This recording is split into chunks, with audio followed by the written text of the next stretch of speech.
Assalamualaikum warahmatullahi wabarakatuh. Perkenalkan, nama saya Bintang Abimanyu dengan NIM 2007-3032. Saya dari Prodi Pendidikan Teknik Otomotif, Fakultas Teknik. Ini saya membuat video untuk memenuhi tugas mata kuliah hidrolik dan pneumatik.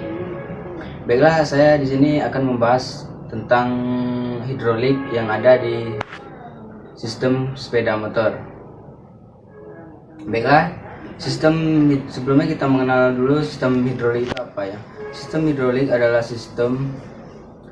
adalah teknologi yang memanfaatkan cairan yang biasanya itu ya berupa oli untuk menggerakkan sesuatu searah atau dalam bentuk putaran. Dimana prinsipnya tekanan yang dihasilkan oleh cairan itu akan menyebar ke seluruh ruangan dengan tekanan atau besar atau kekuatannya tidak berubah atau sama dengan tekanan yang kita berikan. Baiklah, langsung saja ke sistem yang ada di sepeda motor. Di sini, baiklah, di sini di sepeda motor ini sistem hidroliknya yaitu di sistem pengereman depan. Di sini sistem pengereman depan ya, komponennya yaitu di sini ada tangki penyimpanan cairannya, kemudian di sini ada piston, kemudian ini ada tuasnya. Nah, cairan ini ditekan oleh piston ke kaliper ini melalui selang. Nah, dengan tekanan dari tekanan ini di atas, ketika kita tekan di dua piston ini menghasilkan tekanan sehingga roda tidak dapat berputar. Ini contohnya.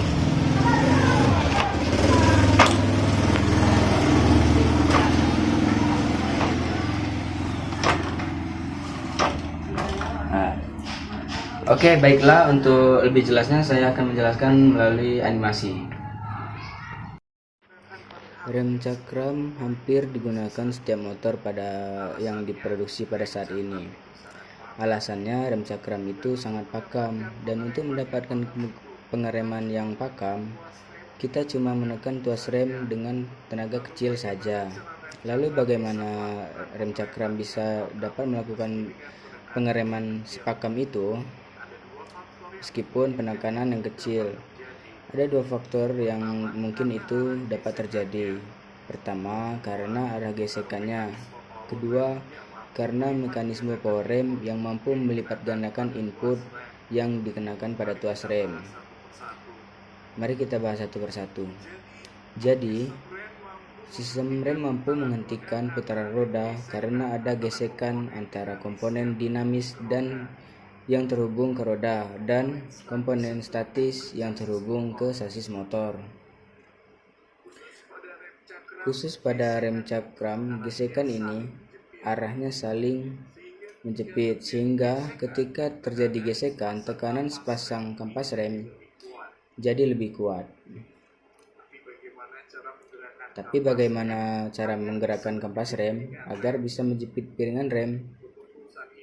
Untuk urusan ini, kita memerlukan sebuah mekanisme penggerak.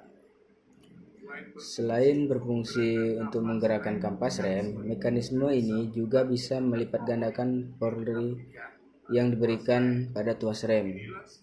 Inilah sebagian rem cakram itu terasa ringan. Untuk melakukan hal tersebut, mekanisme ini menggunakan hukum Pascal. Hukum Pascal sendiri dipakai pada perangkat hidrolik untuk melipat gandakan power output. Untuk memahami hukum Pascal ini, mari perhatikan ilustrasi berikut. Bisa Anda lihat sendiri, dalam bejana ini terdapat dua silinder dengan diameter yang berbeda. Lalu, kita letakkan piston yang memenuhi masing-masing silinder. Jika kita dorong piston input dengan tenaga tertentu, piston akan turun. Saat piston turun, akan menekan fluida di dalam silinder dengan tekanan tertentu. Sesuai hukum Pascal, tekanan input sama dengan tekanan output. Itu artinya pembeda akan mendorong piston output dengan tekanan yang sama dengan tekanan input. Namun karena diameter pistonnya berbeda, maka tenaga yang dihasilkan juga berbeda. Seperti pada ilustrasi ini, diameter piston output jauh lebih besar sehingga tenaga yang dihasilkan pada piston output bisa berlipat ganda daripada tenaga yang diberikan pada piston input. Sekarang kita balik ke rem cakram. Kalau Anda sering melihat komponen kotak di dekat tuas rem, ini adalah reservoir dan silinder input reservoir berfungsi untuk menyimpan minyak rem, sementara piston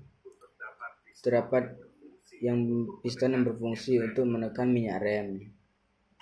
Sementara di bawah terdapat kaliper yang di dalamnya ada piston dengan diameter jauh lebih besar dibandingkan piston input. Kedua komponen ini dihubungkan oleh sebuah selang tekanan tinggi. Ketika kita tekan tuas rem, piston input akan bergerak dan mendorong minyak rem. Minyak rem akan mendorong piston di dalam kaliper sehingga kampas rem bisa menjepit piringan rem dan terjadilah pengereman. Sebenarnya cara kerja rem cakram itu cuma seperti itu, tapi mungkin ada yang masih bingung atau belum paham kenapa kampas rem bisa menjepit piringan rem, karena padahal piston ada di satu sisi saja. Ini disebabkan konfigurasi kaliper rem yang mampu bergerak ke kiri dan ke kanan. Jadi kaliper ini memang dibawa dalam sasis, tapi masih bisa bergerak ke kiri dan ke kanan. Terima kasih, itulah tadi video singkat dari saya. Dikurang saya mohon maaf. Wabillahi taufiq wal hidayah. Wassalamualaikum warahmatullahi wabarakatuh.